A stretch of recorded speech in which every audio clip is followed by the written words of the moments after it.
Righto, good afternoon everybody. Thank you for coming along. My name's David Small. I'm a senior lecturer in education here at the university, and I'm here to speak with you about the BA program in education. Perhaps I should start off by saying, if you've got any cell phones with you, I won't tell you to turn them off. I will tell you to keep them silent. But also, if you've got any questions and you don't want to be that person who calls out in front of anybody else, then you could text me the question, and I will attempt to answer it without drawing any attention to wherever it came from. It's a funny old thing, the cell phone, whole sort of role of cell phones and generational things around them. I used to get a bit cranky trying to watch a TV program or a movie with my kids, and who are a little bit younger than you, they're teenagers, and they just won't focus on the movie because there's always about 2 or 3 other things happening at the same time. And it occurred to me that people of my generation get a bit kind of angsty about all this, and why don't you focus and so on. But I think if you set up some kind of experiment where you had say some representative people of the generation of most of you and the representative people of the generation of me or your parents, and went into a lecture and you had somebody who was speaking about something, and you had moving images of something, perhaps with some words on them. You had some other source of stuff perhaps coming through a device in your hand, and the competition was to see who was able to absorb the most information and get the most understanding from all of those 3 sources at the same time. That we'd find that actually people have developed are developing abilities to concentrate on several things at once. And the ability to concentrate on several things at once and keep them all on the ball is actually a really important skill to have. That's my little hunch, and I mention it as a way of introduction because it speaks to issues about how people learn and people's attitudes to learning, and kind of generational change in learning, and it also poses a question that could be actually tested as well. I mean, how would you find out if this was actually the case, if younger generation of people were developing better abilities to do several things at once, to focus on quite divergent things simultaneously that older generations couldn't. And how would you find out? Well, that's a question for educational research.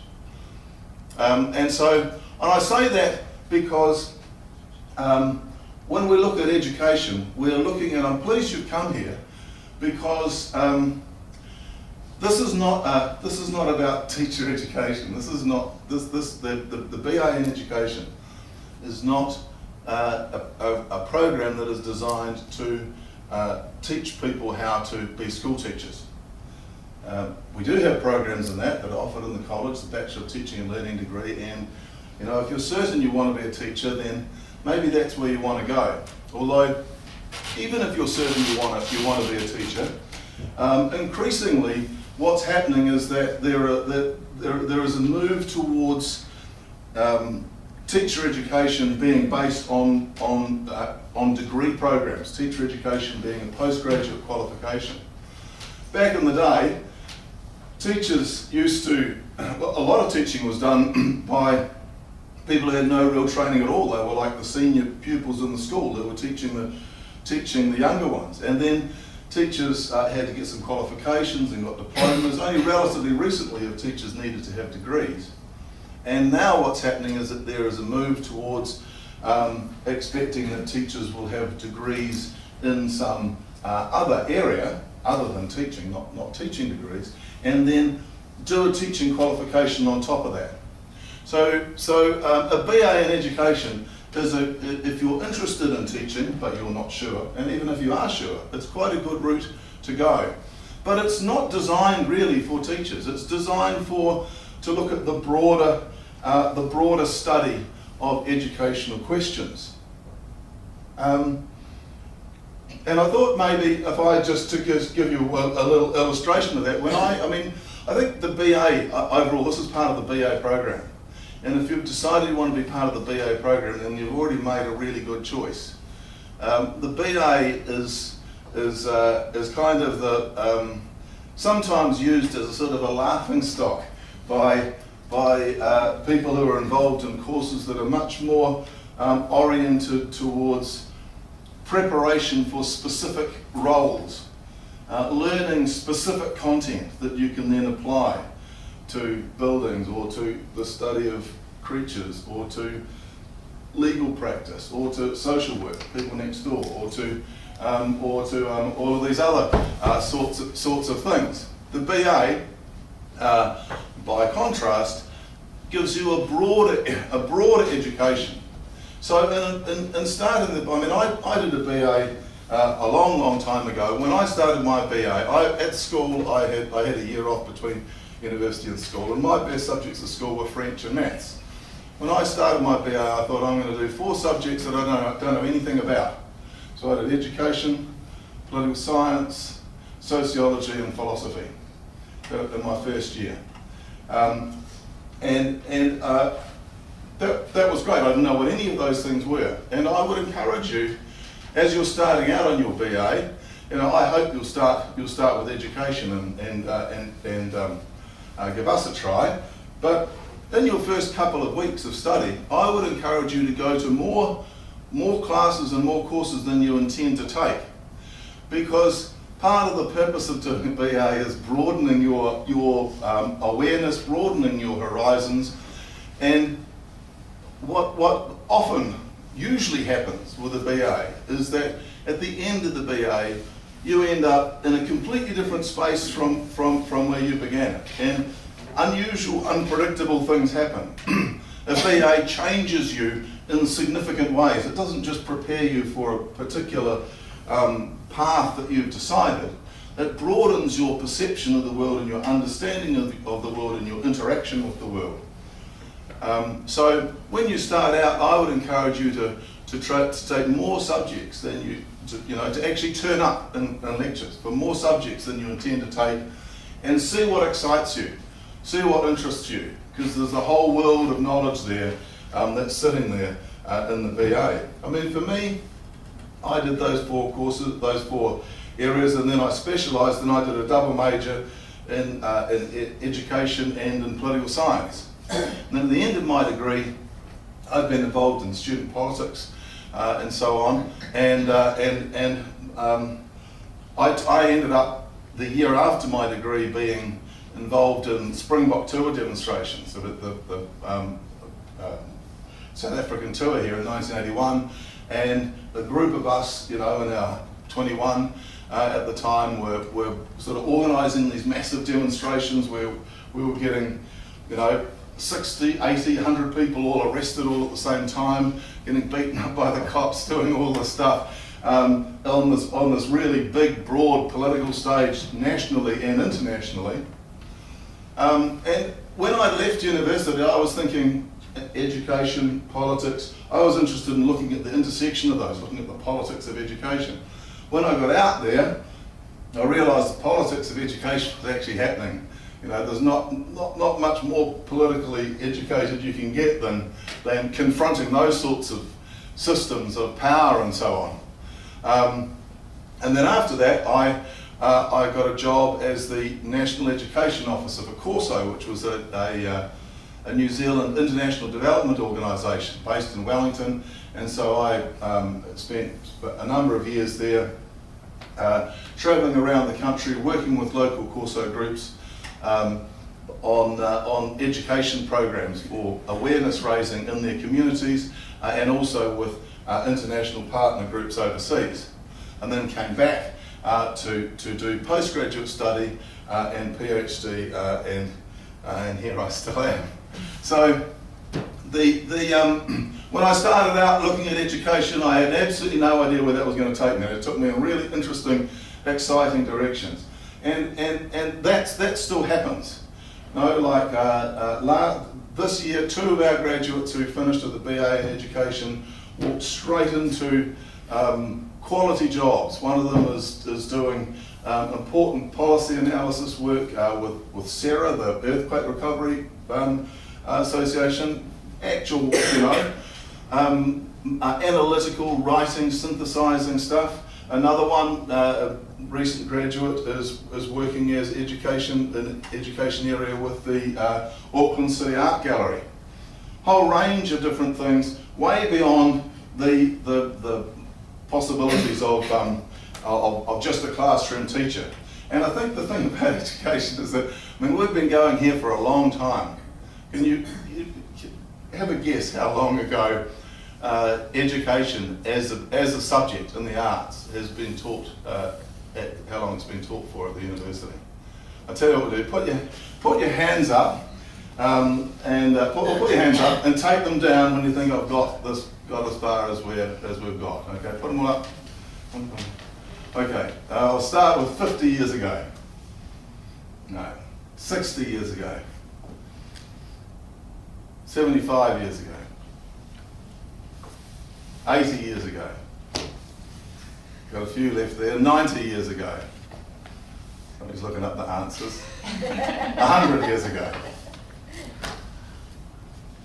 103 years ago. Still, you're not going to do. You're going to keep going. 105 years ago.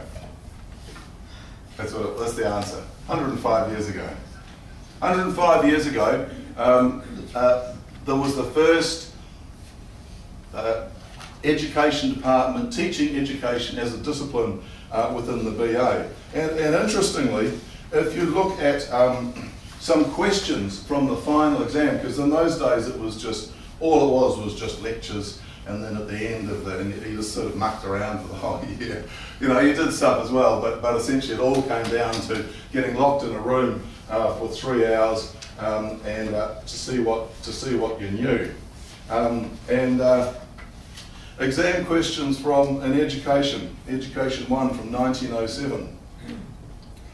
Indicate how far Rousseau was indebted to Locke for his educational theories, and show in what important points the former made a real advance on the latter. It's a question of educational philosophy drawing on important educational and social theorists, Jean-Jacques Rousseau and John Locke.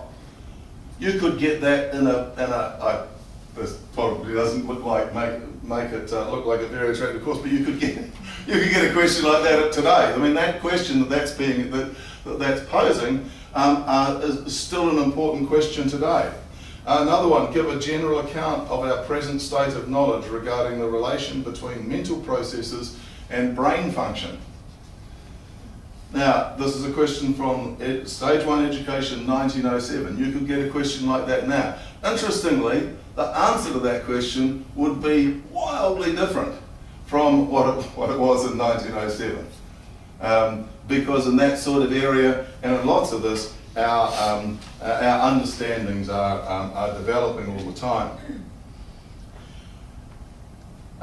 So we in education, as part of the BA, we're interested in understanding education, not for the purposes solely of preparing to go and be teachers inside educational institutions, although some people might decide to do that, but because we're interested in studying and understanding this thing that is education.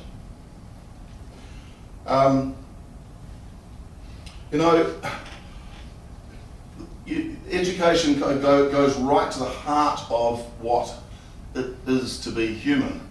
Now, we're all born as humans. We have things that might be expected of us. What can be expected of a human at various stages in their life? How do we know that? These are some of the questions that education addresses. How do we acquire our thoughts and feelings and knowledge? How much of that is decided right from the moment you're born? how much of that is influenced by what happens around you? For those, I assume most of you are first speakers of English, of the English language. You studied English at school, it's kind of compulsory subject. You were never actually taught how to speak English, but yet you learnt it. If you've ever studied any other language and seen how hard it is to do it, you know, what is it about humans that means that a little baby, you know, pretty much every little baby in the space of a few years learns how to communicate in really complex ways, really complex language rules, in ways that foreign speakers of the language make mistakes that 5-year-olds don't make. People who have been learning the language for 10 years make mistakes that a 5-year-old wouldn't make in the language, but nobody's taught the baby the language. Of course we learn about language, but it's something about the human condition that we learn, and that we learn from the essence of what it is to be human, and we also learn from what's going on around us.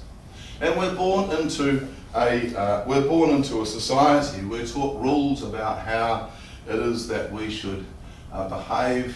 We're taught things we should know, and so on. And what is that society that we're born into? We're born into a society that is based on institutions and on laws and on rules that regulate what we can do, what we can't do. And that's essentially what society is. We're born into, as individuals, we're born into families, and those families exist in a society that is operated by rules. Now those rules are already there. We arrived with those rules. But those rules were made up as well. Those rules are the creation themselves of people. So we start off and we're told this is the way things are, this is what society is, this is how things work. But as we grow up, we start to look critically at how that system, at how those institutions operate. Do we want them to operate like that? How could they improve? What sort of assumptions are these institutions based on? Now, one of those institutions is broadly the institution of education. And every society, every human society in the whole history of humanity, it's kind of what it means to be human, has some form, and has always had some form of education. Some form of basically avoiding the situation where we reinvent the wheel. I saw an item about the New Caledonian crow on TV recently, and they reckon that the New Caledonian crow is unique. It's the first time they've ever found an animal species that can not only make a tool, but can get better at making a tool, that can learn and pass on tool-making technology, rudimentary tool-making technology, to other crows, and increase their tool-making ability as a species. It's pretty basic, but it is the first time that it's ever actually been recorded in anything other than humans. But that is essentially what humans are. The essence of one of the essences of being human is that we learn and we get better at learning, and we pass things on from one generation to another. In an education system, if you asked broadly how an education system works, it transfers knowledge from one generation to another, but it also allocates rewards, successes, rewards and punishments for success and failure. So people who do well in education are able to use that educational success to do well in society. And one of the things about what's happened in education over the last 100 years or so is that it's become far more open than it ever was. So in societies like ours, everybody gets to go to school. Everybody kind of sits in the same institutions, relatively the same institutions, gets taught the same sort of curriculum by teachers with the same qualifications. The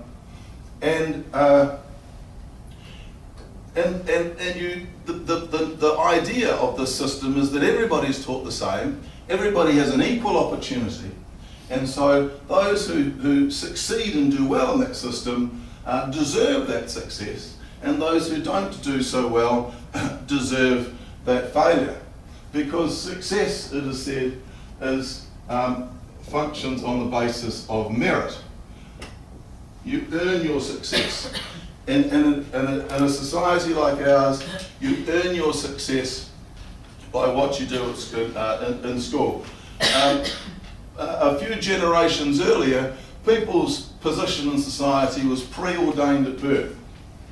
Now we have the system where it looks as though you earn your position in society on the basis of how well you do at school. Is that actually the case though? Is that actually the case? In fact, if you look at who succeeds and who fails in the education system, there are categories of people who overwhelmingly tend to do well out of an education system, and there are other groups of people who overwhelmingly tend to do not so well in an education system. And the study of education enables you to uncover that and try to understand why that is the case. Who are these people, and what is it about society? What is it about those groups of people? What is it about the education system that means that, for example, Māori are grossly underrepresented in institutions of higher learning? And you compare that with another social institution, the justice system, and you say Māori are grossly overrepresented at the hard end of the justice system. So we have these two institutions, an institution that gives out the rewards in society and an institution that gives out the punishments in society. And both of these institutions appear to operate by applying the same rules to everybody. People are, in the education system going through the same system. People in the justice system the same laws apply to them. So what is it about societies like ours and other societies, comparable societies, that creates this result where certain sorts of people seem to do really well with the rewards and do really badly with the punishments, and that these things are so closely connected. And some of those sorts of questions go to the heart of what we study and what we are as a society and what we study in a BA in education. These are more sociological questions. This is my kind of interest, my particular bias, because I'm a sociologist of education. But in the education department and in this degree, there are people with a wide variety of disciplinary backgrounds. So we have historians, we have philosophers, we have sociologists, and we also have psychologists. And so it's the other kind of leg of education, beside that sociological leg, is the psychological leg. How do people learn? What stages do people learn? How can learning be accurately measured? Why is the measuring happening the way it is? And that's a huge area of study. One of the little theories that floats around, I don't know whether you've come across it, but is the theory of learning styles. Have you heard about this theory? It's a theory that there's basically three ways that people learn, and the best teaching needs to respond to people's different learning needs. There are people who learn best by seeing, there are people who learn best by hearing, the people who learn best by doing. And this theory of the three learning styles, I don't know whether you've heard it or not, it's a really common theory out there, and there's no basis for it at all. Actually, it's kind of made up pop psychology, but it's just stuff that people think. That's the ideas that people have out there, and it's one of the curious things about education because education is part of everybody's lives. Everybody has ideas about education. Now, my brother's an economist, and when people find out he's an economist, they ask him stuff. They go, "Oh, well, how do you think we're going? And what's this? What's the exchange rate? What's going on in Greece? And da-di-da-di-da." All these sorts of questions. They say, "Oh, tell me what you know." When people find out that I'm in education, they don't ask me stuff. They tell me stuff. They tell me stuff. Because everybody knows about education, everybody's been through school, everybody, almost literally everybody. If you sat there for 5 minutes, you'd get a theory of education out of that person. Now, where does that idea come from? Some of it's perhaps been informed by their particular thing, perhaps by something somebody told them. For a tiny, tiny little sliver, it would be informed by actually, kind of doing some research and having some basis to form that, something to base that understanding on. But everybody's got a theory about education. In the BA in education, we hope that you will emerge also with theories of education, but with theories of education, understanding of education that is actually based on some substance and not just sort of made up. I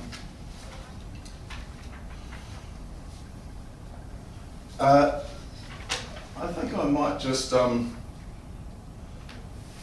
leave that for now and see if anybody's got any questions you want to ask me about any of this. I've been flooded with texts. I suppose I should talk to you about the broad structure of the way the degree works as well. At our stage one, in our stage one courses, we have 2 in the first semester. One of them is broadly the sociological side of things. And I'm involved in teaching into that, and the other one is broadly the psychological side, looking at child development in particular. And what we encourage people to do is to do both of those, because both of those give you a good sort of broad grounding in education and enable you to sort of specialise in whatever area you want to further on. There's another course in the second semester called Learning. Actually, if any of you are ready to start right now, it starts next week. And that's a course that kind of integrates these 2 perspectives into it. So stage 1 is introducing you to the broad range of educational study, and then you can specialise a bit more at stage 2 and at stage 3. And what we are trying to do with our program is to get it balanced so that people who graduate with a BA in education have a broad understanding of the field, because it is a very broad field. It's a very broad field encompassing all manner of things. I mean, I haven't really talked even about assessment, but assessment is a huge area. If you look at the current policies of the current government, not just in New Zealand, but governments overseas, and you've experienced it, this assess stuff, constant assessment. They're introducing national standards that's part of a broader sort of political agenda to track kids from the very start of their primary schooling through to the end of primary school, and then you've got NCEA starting from sort of the end of level of year 10 and 11, 12, 13, and now there's anxiety that years 9 and 10 aren't being assessed properly in some national standardised way, and what's all that about? I mean, the politics of assessment are a really interesting thing. What is this obsession about?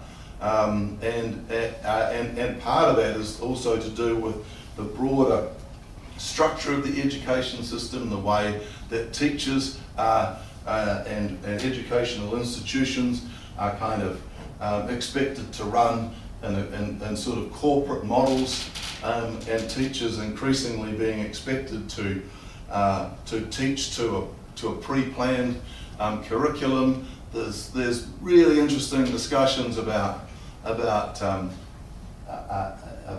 issues of teacher accountability and teacher assessment, and a big push from some circles starting from the United States but coming in here as well, where there's a push to get teachers to measure the effectiveness of teachers by the performance of their pupils, which is one of these things that, at surface level, it sounds like it makes sense, but you don't have to dig much deeper and even just draw on your own experience of your own journey through education or the journey of your friends or whatever to know how deeply problematic something like that is.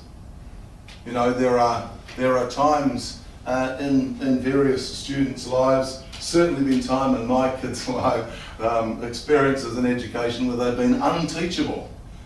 You know, they're interested in other things. Nothing that was going to happen at school was going to interest them. And other times, actually this year, amazingly, my year 10 kid has suddenly got, and it's the first time he's been interested in school in year 10 since he was bringing back pictures at the age of about 7. And this is just because of, you know, something is decided in him. It wasn't because of his teacher's fault before, and I don't think it's anything to do with what his teachers are doing now.